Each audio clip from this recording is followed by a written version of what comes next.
रेत की तह में नमी लौटे, होठों पे जम गए हैं सन्नाटे। कुछ किया जाए कि हंसी खुशी उल्लास उमंग हो जा। दिलीप दुबे।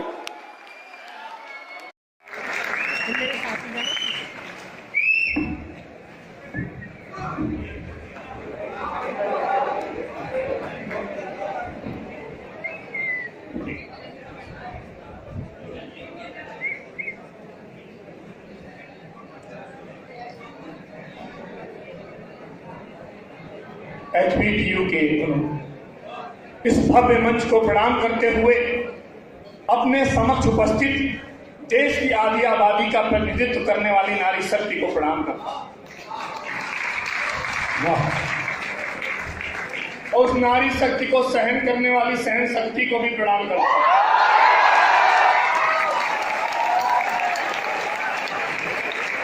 यहां पर 1.25 लाख से ऊपर के श्रोता, आप सोच रहे 1.25 लाख से ऊपर कैसे, जहां पर एक सरदार हो वो इतना असरदार होता कि 1.25 लाख के बराबर हो।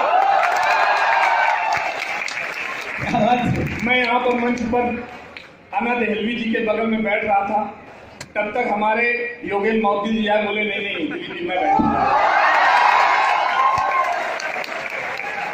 साहब, यहाँ पर कोई बड़ा तो कोई छोटा भी बैठा है, यहाँ पर कोई बड़ा तो कोई छोटा भी बैठा है, यहाँ पर कोई बड़ा तो कोई छोटा भी बैठा है, कोई दुबला तो कोई, यहाँ पर कोई बड़ा तो कोई छोटा भी बैठा है, कोई दुबला तो कोई मोटा भी बैठा है। और उस जिसकी नजरों में जान जैसलीन है वो, जिसकी नजरों में जान जैसलीन है वो, यहाँ पर वो अनूप जलोटा भी बैठा है।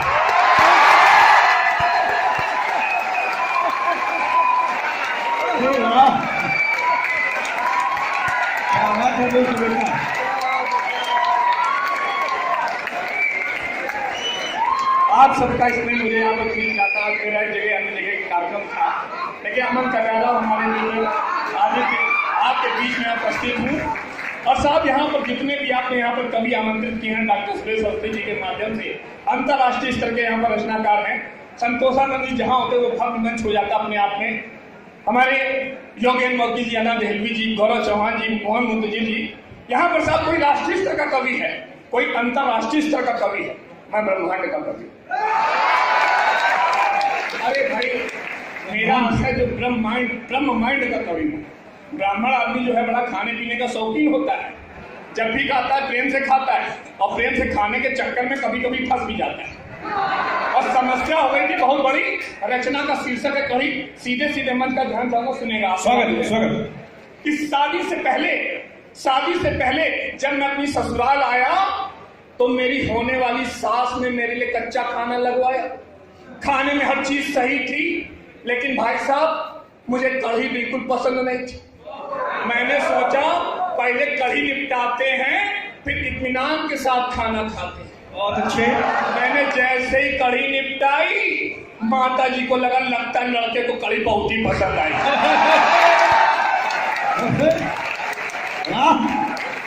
मैंने जैसे ही कढ़ी निपटाई, माता जी को लगता है लड़के को कढ़ी बहुत ही पसंद आई।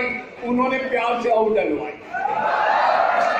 संकोच के कारण मैं कुछ भी नहीं कह पाया, किसी तरह कढ़ी को फिर निपटाया।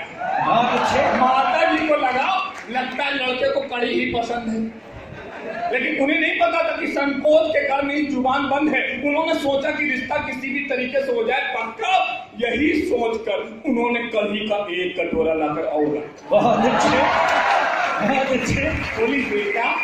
बोली बेटा प्रेम से खाओ, घर में सब ठीक ठाक है, कितने भाई बहन हो ये तो बताओ। कढ़ी देखकर मैं हो गया गमगीन, और मेरा उत्तर सुने, बात समझ आ जाए, आगे से लेकर पीछे तक आशीर्वाद दीजिएगा, सुनेगा।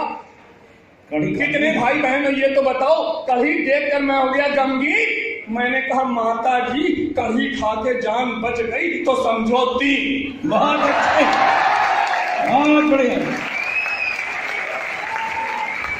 मैंने कहा माता जी कढ़ी खा के जान बच गई तो समझो 3। यह कहकर मुझे किसी शायर का शेर याद आया, जिसे मैंने मनी मन गुनगुनाया।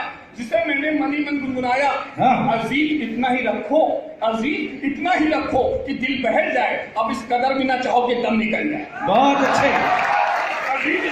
वो दिल बहल जाए, अब इस कदर भी ना चाहो कि दम निकल जाए। मैंने उनके कढ़ी के कर्ज को कुछ इस तरह चुकाया कि उनकी लड़की को ब्याह कर अपने घर ले आया। अब पता नहीं भाई साहब वो किस जन्म का बदला चुका रही है, किस जन्म का बदला चुका रही है। अरे खाने में हर रोज मेरे लिए कढ़ी ही बना रही है।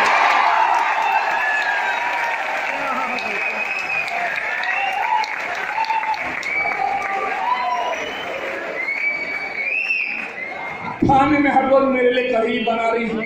मित्रों, मैंने अपनी पत्नी से कहा चलो आज अपन होटल में खाना खाते हैं। वो बोली क्या फिजूल खर्ची की बात करते हैं, क्या आप समझते मैं खाना बनाने से तंग आ गई हूँ। मैंने कहा नहीं भाग्यवान, मैं बर्तन धोने से तंग आ गई। और आपको बताऊंगा हमारे योगेंद्र वकील जी ये कैसे बोले, दिलीप भाई मेरी पत्नी तो ऐसे जब तक मैं घर ना जाऊं वो खाना खाती नहीं है। हमने कहा भाई भाग्यशाली हो, आज के समय में ऐसी पत्नी मिलती कहाँ है। बोले नहीं बात दरअसल ये नहीं। हमने कहा फिर क्या बात है। बोले यार पहले मैं घर जाऊं, खाना बनाऊं, उसको खिलाऊं, तब नहीं और आप जानते हैं पत्नियां साल में 364 दिन अपने पतियों की सेवा बेलन से करती हैं। मेरा असर रोटी मिलने से तो मीठा लेने में। एक दिन उनकी पूजा करती हैं, आरती उतारती हैं। वो दिन होता है करवा चौथ का, यानी कल का। कि इन्होंने अपनी पत्नी से कहा तुम साल भर मुझसे चौका बर्तन करवाती हो, ताने मारती हो, फिर करवा चौथ के दिन मेरी आरती क्यों उतारती। इन्होंने अपनी पत्नी से कहा तुम साल भर मुझसे चौका बर्तन करवाती हो, ताने मारती हो, फिर करवा चौथ के दिन मेरी आरती क्यों उतारती हो। पत्नी बोली मैं चाहती हूँ कि दीपक मेरे सुहाग का जलता रहे और मेरे घर का काम का यूं ही।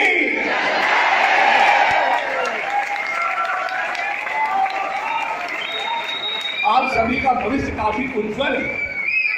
और आपको बता दें साहब, ऐसा नहीं है कि पत्नियां प्रेम नहीं करती। एक साथ तो एक ऐसा इंटरनेशनल त्योहार विदेशों से अपने आयात किया गया है, फरवरी के महीने मनाया जाता है। वाह, अभी सृष्टि सोचा क्या बात है।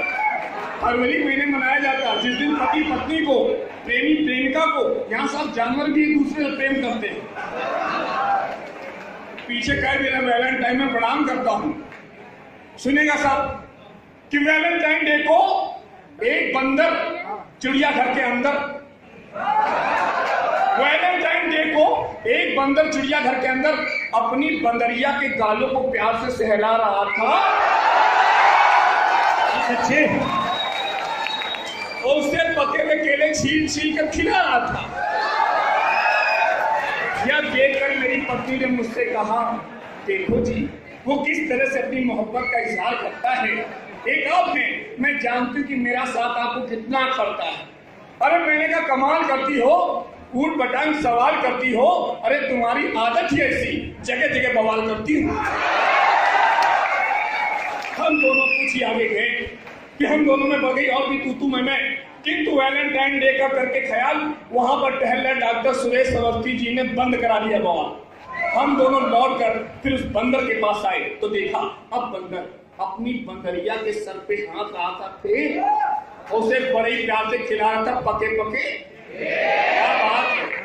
और उसे बड़ी प्यार से खिला पके पके बेल। या देखकर मेरी पत्नी ने मुझसे फिर कहा एक आप हैं जो बात बात पर मुझसे लड़ते हैं और वो जानवर होकर भी एक दूसरे से कितना प्यार। बहुत अच्छे। एक आप हैं जो बात बात पर मुझसे लड़ते हैं और वो जानवर होकर भी एक दूसरे से कितना प्यार करते हैं। अरे मुझसे तो उनकी जिंदगी ही सही है। और मेरा उत्तर सुनेगा और इस एलजीबीक्यू के हास्य के उत्सव को महोत्सव में तब्दील कीजिएगा। अरे मुझसे पत्नी बोली मुझसे तो उनकी जिंदगी, मुझसे तो उसकी जिंदगी ही सही है। अरे मैंने कहा ध्यान से देख, बंदर वही है, बंदरिया चेंज हो गई।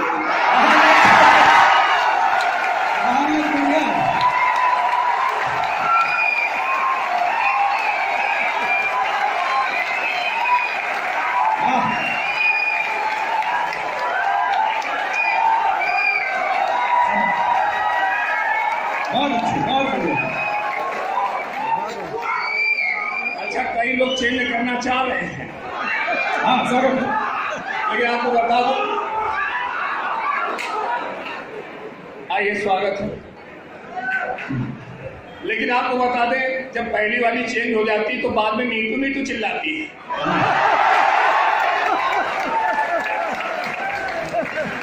वैसे कई लोग चेंज करना चाह रहे हैं लेकिन मीटू के चक्कर से घबरा रहे हैं।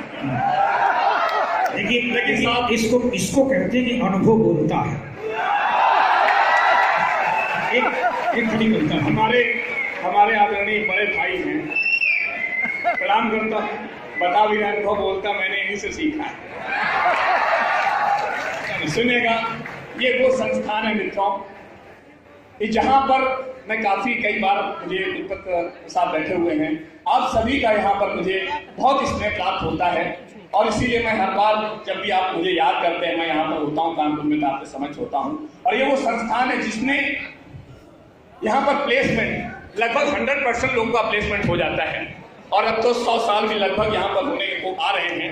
एक बार चाहता हूँ अपने संस्थान के लिए जोरदार तालियां होनी चाहिए।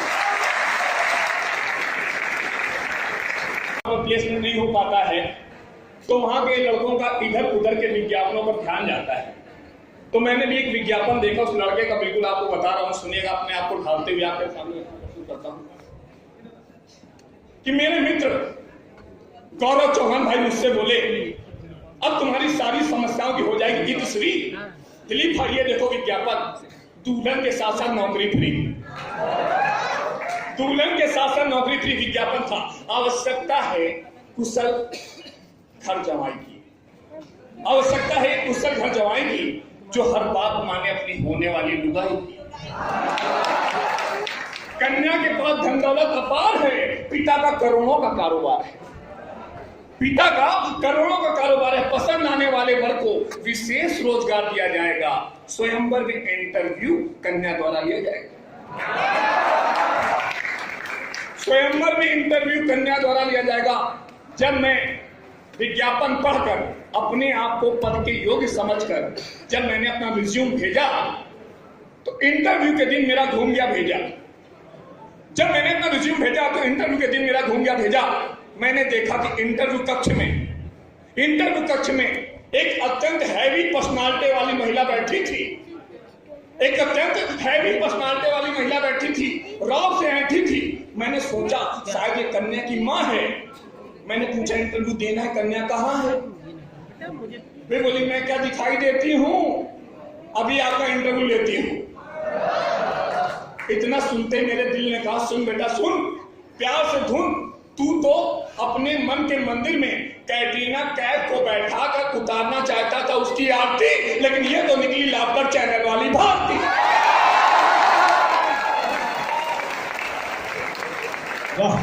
तू तो अपने मन के मंदिर में कैटरीना कैफ को बैठा कर उतारना चाहता था उसकी आरती, लेकिन ये तो निकली लापकर चैनल वाली भारती। यहां से निकल ले तो अच्छा है क्योंकि तू अभी इसके सामने, यहां से निकल ले तो अच्छा है क्योंकि तू अभी इसके सामने बच्चा है। मैंने अपने दिल को समझाया, कहा भाई कुछ पाने के लिए कुछ खोना पड़ता है, वक्त के हाथों मजबूर होना पड़ता है। यदि आज इस युग में नौकरी के लिए जाऊंगा तो पहले की तरह ही दर दर की ठोकरें और खाऊंगा। अच्छा पंचायत इस दौर में नौकरी के लिए जाऊंगा तो पहले की तरह दर दर के ठोकरें और खाऊंगा। इससे तो इंटरव्यू देना ही ठीक है, भाग्य लड़ गया तो मामला सटीक है। मैं सोच ही रहा था गुरु कि तभी इंटरव्यू, मैं सोच ही रहा था गुरु कि तभी इंटरव्यू शुरू। कितना वजन उठा सकते हो, कितना वजन उठा सकते हो और वजन उठा करके कितनी दूर तक जा सकते हो।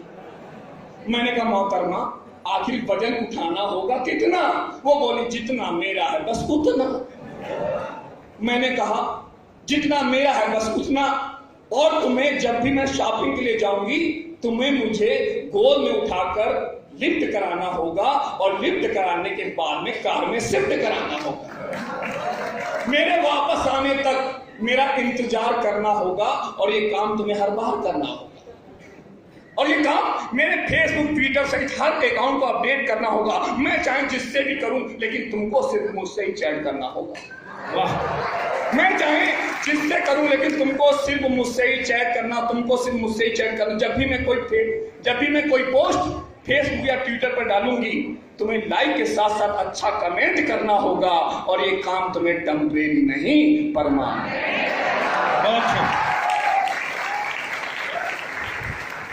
ये काम टेम्परेरी नहीं, परमानेंट करना। गलती होने से भी, गलती से भी अगर हो गई कोई गलती तो फिर मेरा बेलन नहीं, मेरी है पिस्टल चलती। फिर मेरा बेलन नहीं, मेरी है पिस्टल चलती। प्रश्नों को सुनकर मैं हो गया गमगीन, सोचने लगा लड़कियां बैंडेड भी। प्रश्नों को सुनकर मैं हो गया गमगीन, सोचने लगा लड़कियां बैंडेड पिन। किसी तरह हिम्मत बांधी, मजबूरी का नाम राहुल गांधी। मैं अनुभव के आधार बता रहा हूं, ऐसा बिल्कुल हकीकत। ये इंटरव्यू आज से 10 साल पहले पढ़ा था और मेरे जस्ट पीछे लाइन में राहुल गांधी खड़ा था।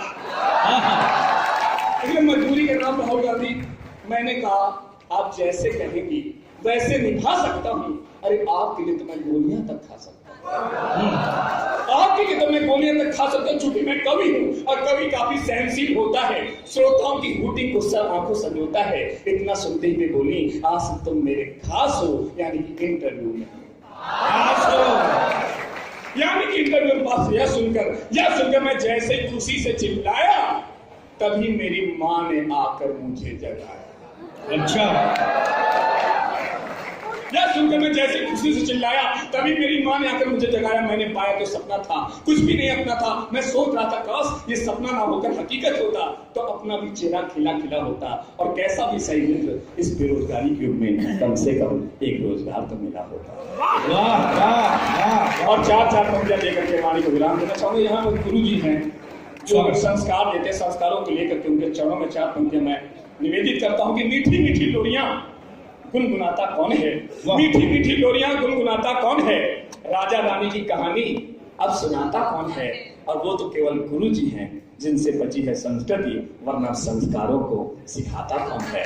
बहुत अच्छे, बहुत बढ़िया। और 4 पंक्तियां देखकर मैं वाणी को विराम देना चाहता हूँ। 4 पंक्तियां मित्रों, युवाओं के का जो है बुजुर्गों के प्रति क्या भाव होने चाहिए। 4 पंक्तियां निवेदित करता हूँ। किसी के, नोट कर लीजिए मित्रों पंक्तियां, कि किसी के दिल को कभी भी तोड़ना नहीं, किसी के दिल को कभी भी तोड़ना नहीं, रिश्तों से अपने मुंह कभी भी मोड़ना नहीं, और माँ बाप की सेवा का सुख किस्मत से मिलता है, वृद्धाश्रम में इनको कभी भी छोड़ना है।